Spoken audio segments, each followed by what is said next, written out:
الحمد لله رب العالمين، والصلاة والسلام على رسوله الكريم وعلى آله وصحبه أجمعين. أما بعد، السلام عليكم ورحمة الله وبركاته.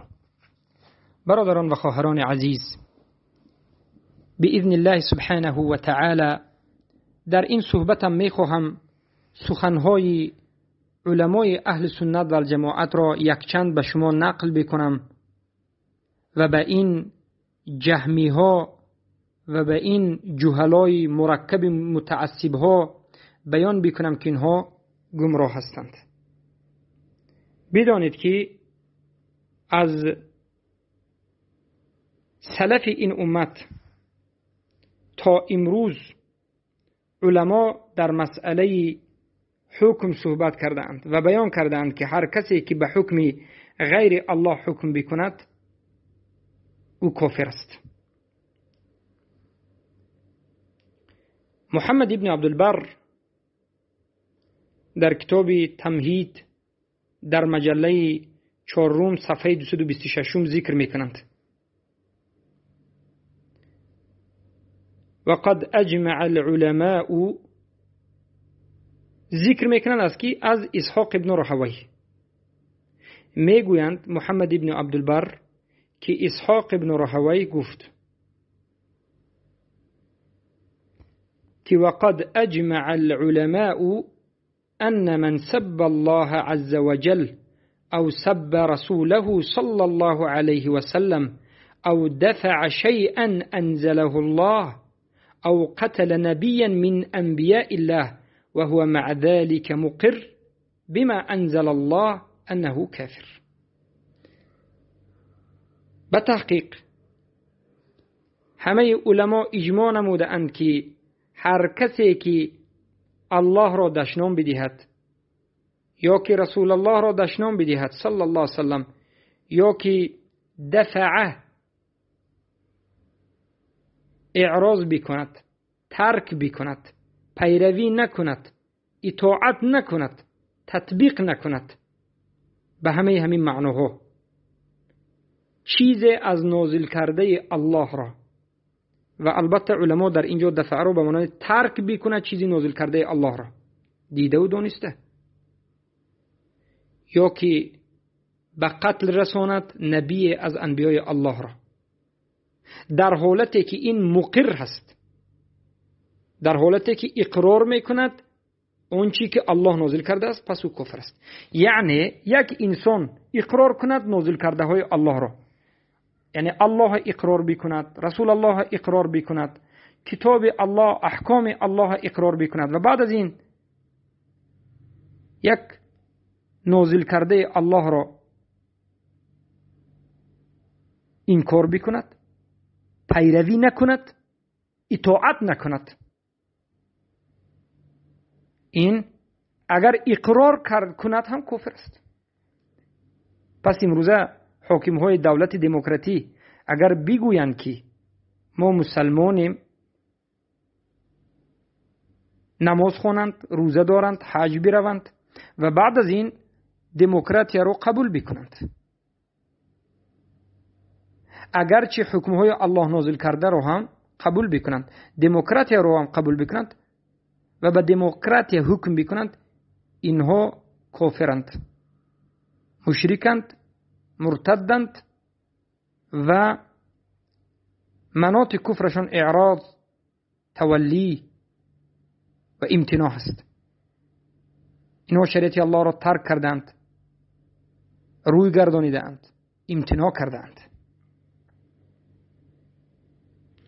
پس از نظری این جهمی های عصر حاضر، محمد شریف و اون کسایی که پیروان و جماعت های این مدخلی هستند، اینها سلف این امت را خوارج گفته شدند. که این سخن در کتاب تمهید لی ابن عبدالبر مجله 4 صفحه 226 ذکر شده است از اسحاق ابن راهوی. ببینید، من اینجا یک مسئله علمی رو میگم. بعضی از علما همین سخن را مختصر کرده موضوع اساسی را هم گران ذکر کردند. چهله که مسئله سخن ابن باز را اختلاف کردند، میخوام یک مسئله دیگر را بیان بکنم که شاید این جهلا باز اختلاف بکنند و شاید در همین جا شرمنده بشوند. بعضی از علما آمدند و همین سخن اسحاق ابن راهوی را به طریق دیگر به خاطر اینکه فقط سخنی که موضوع به حکم داشته باشد همچنین ترتیب بدهند و بیان بکنند. گفتند اجمع العلماء على ان من دفع شيئا انزله الله وهو مع ذلك مقر بما انزل الله انه کافر. یعنی بعضی از جمله هاش رو گرفتند. چخیلی که ما پیشتر به شما خوندیم، من سب الله عز وجل او سب رسوله صلی الله علیه وسلم یا که او قتل نبیا من الانبیاء، این چیزاش رو گرفتند برای اینکه این همش جدا جدا جدا یک مسئله است.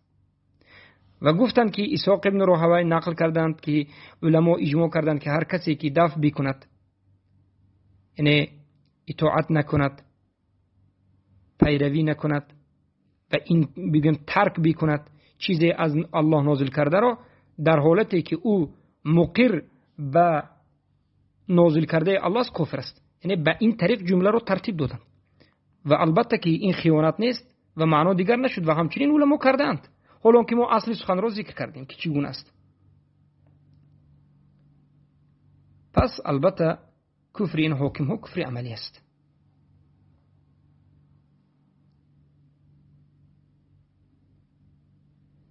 ابن القیم الجوزی در کتاب مدارج السالکین مجله دوم صفحه 336 میگن که و منهم من تأول آیه و من لم يحكم على ترك الحكم جاهدا له وهو قول عكرمة وهو تأويل مرجوه بأن جحوده كفر سواء حكم به او لم يحكم.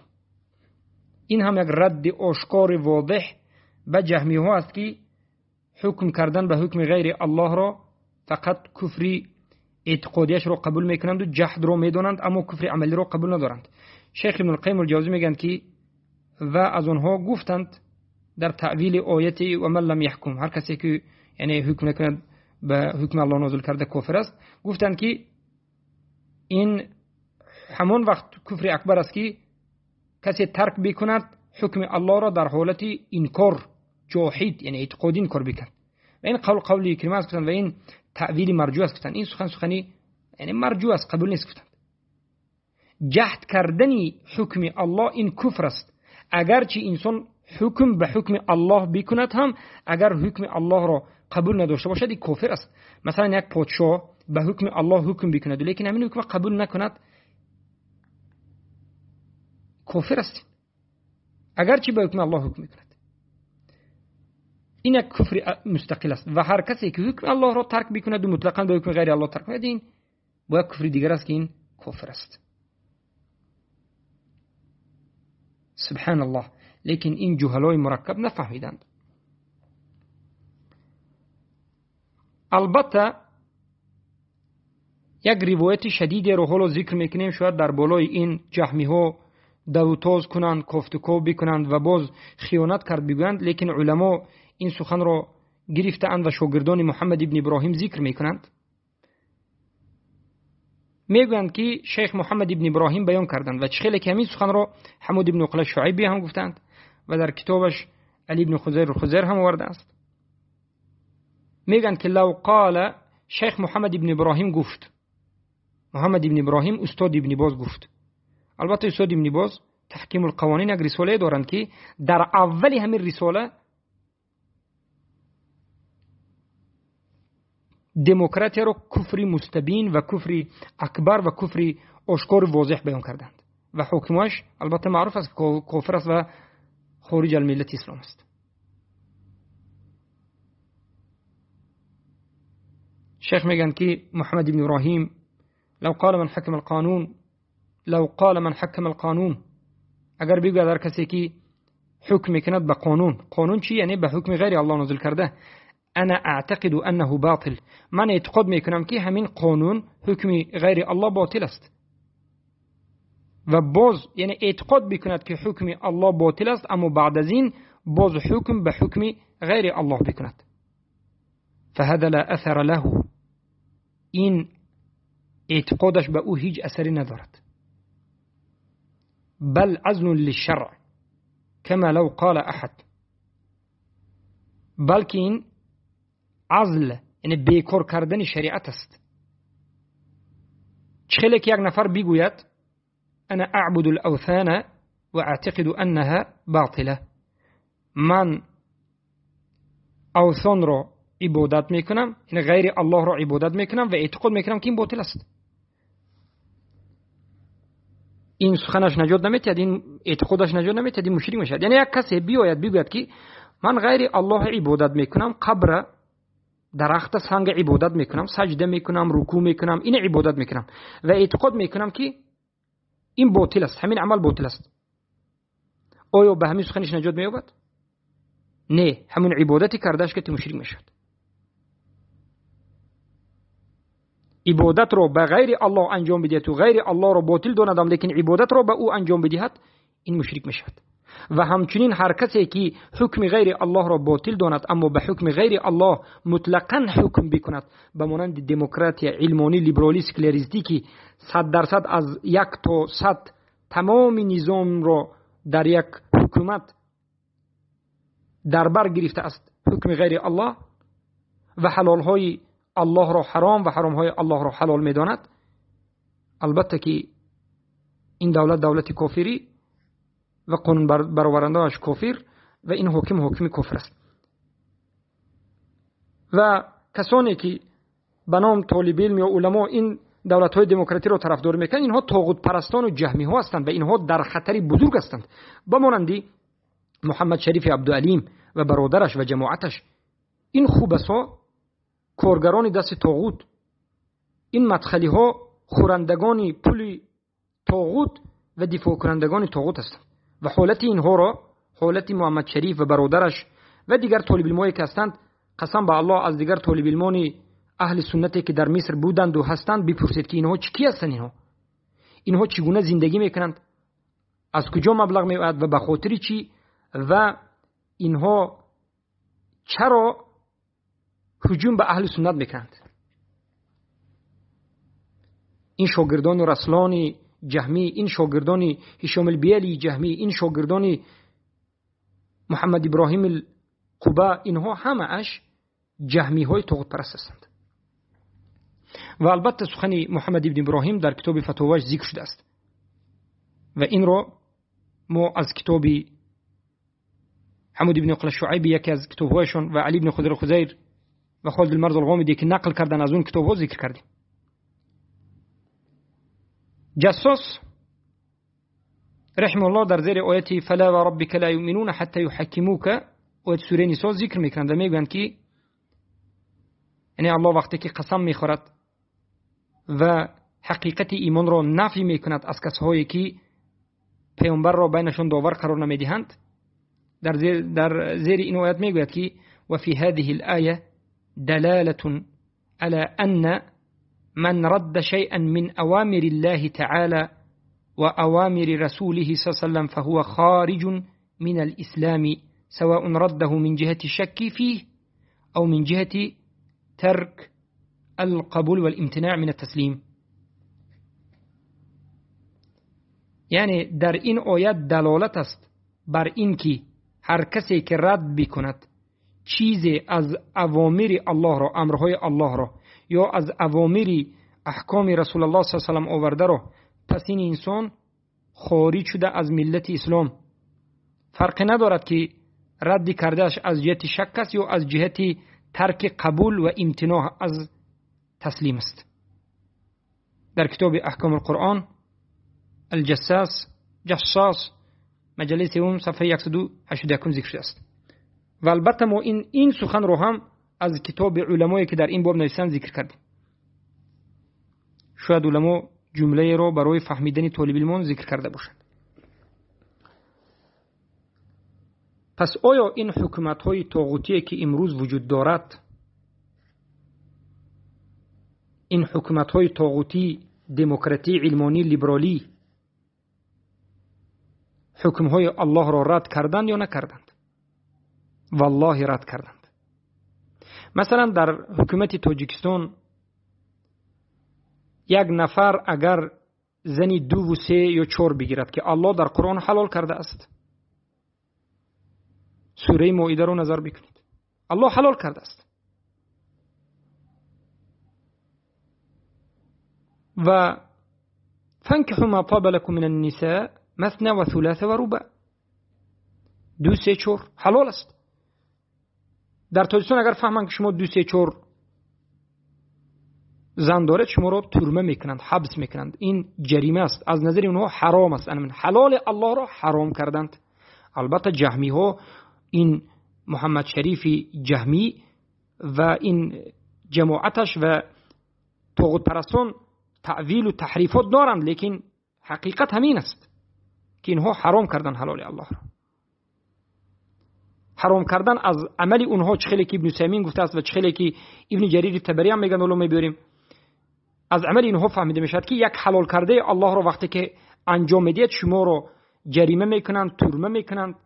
شما اگر بگویید که این زن دومی من نیست، این یک فاحشه است، ما زنا میکنیم، یا که این یک زانیه هست بگویید، میگن بکنه دارد. اگر زانیه باشد بگردین، اما زن نگو میگن. چرا؟ برای که این یک چند حالت ها دارد. حالت یکم این جنگ به دین الله است، حالت دوم انکار دین الله است، حالت سوم حرام کردن حلال الله است. همش کفر مستقل است. یکی جهل مرکب این خوبسایی که جهلا که غیر از یک کتابی حرکت گذاشته دیگر کتاب‌های بی حرکت رو خوانده نمیتوانند و فقط از پشت حرکت هستند و اصل دین رو نفهمیدن، این خوبسا این مسائل رو نمیفهمند. این طاغوت پرستان نمیفهمند. الله گفت زنا حرام است، به زنا نزدیکی نکنید. البته که پیامبر صلی الله علیه و آله گفتند هر کسی که مرد بازی میکند، مرد به مرد همجنسگرایی رو بکشید، الفعل و المفعول، هر دوش بکشید. یعنی این گناهی بزرگ است و حرام است. یعنی عموم این است که زنا حرام است و مرد به مرد اعوذ بالله همجنسگرایی کردن حرام است. دولت دموکراتی و در تمام دولت دموکراتی از تاجیکستان و دیگرش، یک مرد اگر به مرد دیگر همجنسگرایی بکند، هیچ کسی حق ندارد که این کار بکند. چرا؟ برای که حکومت این چیز رو جایز گفته، یعنی حلال گفته و از همین دفاع میکند و هر کسی که این رو رد میکند و به همونها مبارزه میبرد، این رو برده به حبس میاندازد. چرا حکومت طاغوتی تاجیکستان ما طالب علمان اهل سنت رو بد میبیند، اما این جهمی ها رو طرفداری میکند، به این جهمی ها کمک میکند، به این جهمی ها اجازه میدهد که بگردد؟ برای اینکه طالب علمان اهل سنت و جماعت به این طاغوت ها مبارزه میبرند و بیان میکنند که این کار شما کفر است، شرک است، ردت است از اسلام. برای اینکه شما گلوبایی را جایز گفته ایستادید. این جهمی ها فتوا داده ایستادند. جهمی ها به گلوبایی ها و به حاکم هایی که اینا جایز گفته ایستادند فتوا داده ایستادند که بکنه دارد. اعوذ بالله. میگه اردوغان رو چرا تکفیر میکنی؟ اردوغان رسما اجازت داد، خودش امضا مونکی سال گذشته، سال 2019 مرد به مرد خانه دار شوی در ترکیه جایز است و این سال 2020 2 مرد، البته که اعوذ بالله بعضی از صوفی های قبوری جهمی نکاح هم کردند. صوفی های جهمی قبوری اینها را نکاح هم کردند در بعضی روایت ها که نقل شده. یعنی 2 مرد توی شد، خانه دار شد. مگر این همین چیز اجازت دادن و امضا در زیرش گذاشتن کفر اکبر نیست؟ مگر اردوغان به همین یک و غیر از این صدها دیگر چیز دیگر کفر نشد؟ کفر شد. لیکن چرا جهمی ها طرفداری میکنند باز؟ برای اینکه جهمی ها اینها مثل صوفی های قبوری هستند، مثل رافضه ها در مسئله شرک نفهمیدند، مثل قبوری ها هم شرک نفهمیدند. در مسئله شرک و توحید این جهمی ها مثل قبوری ها نفهمیدند، حقیقت شرک و حقیقت توحید نفهمیدند. اینها ضدیتشون به اهل توحید است، اما اینها خدمتشون، محبتشون به طاغوت و طاغوت پرستان و به مشرکان است. برای این محمد شریف جهمی از من دیده یک صوفی قبوری افضل است، برای اینکه صوفی قبوری جاهل است، عذر دارد. صوفی قبوری در نزد محمد شریف عبدالعلیم و برادرش طاهر و دیگر جهمی صائم دیگرش، در نزد اینها یک صوفی قبوری جاهل است، عذر دارد و مسلمان است. اما من یک طالب علمی که مشرک را مشرک میگم عذر ندارم، من تکفیر میکنم. خوارجی تکفیری، یعنی بعد از این خوارج به معنای تکفیر. یک حاکمی که امضا موند که مرد به مرد خانه دار شدن و همجنسگراییش جایز است، یک حاکمی که دفاع از این گلوبای ها میکند، عرق نوشیدن جایز گفته، حلال گفته برآورده، هیچ کس این کاری من کردن ندارد. هر کسی این کار میکند ترمه میرود، هر کسی که این کار میکند پرسنت رو ترمه میرود. جایز گفته است زنا رو مرد و زن به اختیار خود بکنند و در زیر این همه امضا مونده و همین حکم رو تطبیق میکند. این حاکم در نزد ما طاغوت است، کافر است، اما در نزد صوفیای قبوری و در نزد این جهمی های محمد شریف و برادرش اینها مسلمان است و ما رو برای اونها فروختن، دادن، چخیلی که در یک دو نوارش که گویا که در حرکت گذاشتم و خطا کردیم و غیره، رسم های ما رو، ویدیوهای ما رو گذاشته است، یک سیگنال میدهد، یک خبری به طاغوت ها میدهد که جمع بکنید ابو محمد مدنی رو، ای طاغوت ها بدونین که ابو محمد مدنی ضد شما است بگیرین، ای ولی الامر ابو محمد مدنی ضد شما است بگیرین، ما انا یک خدمتی خوبی رو به شما کرده سدیم. این همین نشان دادن خدمت کردن به اونها است. پس محمد شریف عبدالعلیم، محمد طاهر، ای جماعت خوبسای جهمی و دیگر کسانی که در زیر رسولان خواندید و هشام البیلی و دیگر، ای کسانی که به مشرکان عذر میدهید، شما شرک را نفهمیدید مثل همین قبوری ها. شما مشرک را مسلمان و برادر میدانید، اما یک مرد موحد مسلمان را خوارج میگوید و تکفیرش میکنید. شما طاغوت پرستان دفاع از طاغوت میکنید و تمام تعلیمتون و تمام حرکتتون برای دفاع طاغوت و برای حفظ مال خودتون و برای حفظ خانوادهتون و برای حفظ این خانه و در و کتیج و ماشینتون و بالخصوص در مصر بوده ها این جماعت جهمی ها این همه سخنهای جهمیتون را میگوید به خاطر حفظی که از پولی که از امارات هر ماه به شما میآید، به خاطر همین است. اما ما وقتی که طاغوت را انکار میکنیم به خاطر الله و رسولش میکنیم و به حجت قرآن و سنت و به اجماع امت میکنیم و در این راه همان ثابت قدم میمونیم. ما در این راه همه چیز را ترک کردیم و تا آخر میرویم و شما گمان نکنین که شما به این بزبازی که کردین چیزی را میتوانید اثبات بکنین. نه والله، دین الله است و الله حقیقتش را بیان میکند. و البته سخن را شاید دور و درازی زیاد کردن هم شرط نباشد، زیرا که این خوبسا باز بازی هر طرفه خودشون را میکنند، لیکن در نزد ما باز سخنهای علما از ابن جریر الطبری، ابن تیمیه و ابن کثیر وجود دارد که اجماع را نقل میکنند و همون فتوای ماردین و همون فتوای ماردین ابن تیمیه و همون فتوای ابن کثیر در باب الیاسق یا که الیاس هر دوشم جایز است.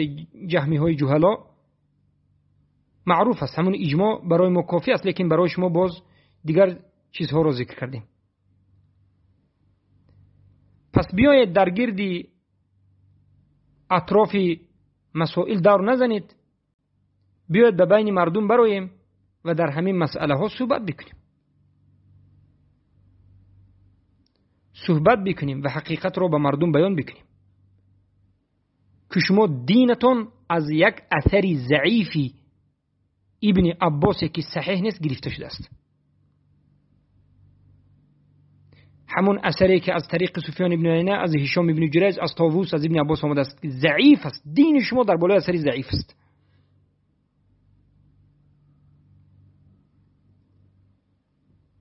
و سخنهای علما را این طرف و اون طرف میکشید.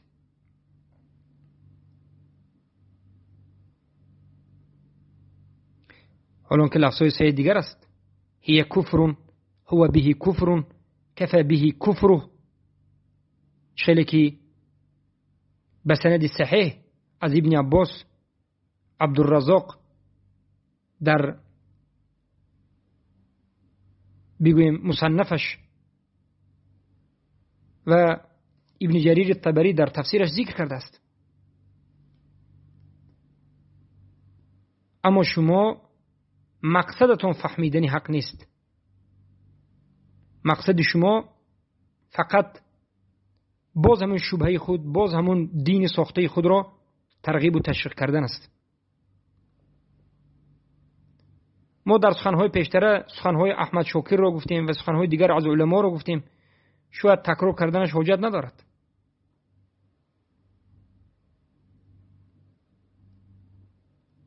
الله هر کسی را که میخواد هدایت میکند و هر کسی را که میخواهد خودش گمراه میکند.